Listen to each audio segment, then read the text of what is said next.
তারার মতো দেখতে হয় বলে এই ফুলের নাম স্টার ফুল। দেখতে খুবই সুন্দর, বিভিন্ন রঙের যেমন সাদা, বেগুনি, নীল, লাল, হলুদ, বাদামি রঙের স্টার ফুল হয়ে থাকে। প্রতিটি মঞ্জুরির মাথায় একটি ফুল হয় এবং একবারই হয়। গাছ ছোট আকৃতির ও ঝোপালো হয়ে থাকে। স্টার হচ্ছে ডালিয়া ফুলেরই একটি জাত। স্টার শীতকালীন ফুল, তাই এটি শীতকালে আপনার বাগান আলোকিত করবে। শীতকালীন পিঠা না খেলে যেমন শীত উপভোগ করা যায় না, তেমনি শীতের ফুল ছাড়াও শীত মলিন হয়ে থাকে। তাই বলে কি প্রতি শীতেই এর চারা কিনবেন নাকি? না, তার আর প্রয়োজন হবে না। এর ফুল থেকেই আপনি বীজ সংরক্ষণ করতে পারবেন এবং পরবর্তী শীতে আবার রোপণ করতে পারবেন। শীতকালীন সকল ফুলের জন্য একইভাবে টব প্রস্তুত করতে হয়। ফুল গাছের ধরন বুঝে নির্দিষ্ট আকৃতির টব নিতে হবে। টবের তলায় কিছু ইট পাথরের নুড়ি দিতে হবে।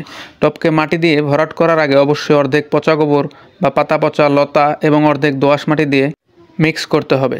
মাটি তৈরি হয়ে গেলে টবের উপরে 1 ইঞ্চি খালি রেখে টব মাটি দিয়ে পূরণ করতে হবে। এরপর টবের মাঝখানে একটি চারা রোপণ করে দিতে হবে। এই হচ্ছে স্টার রোপণ পদ্ধতি।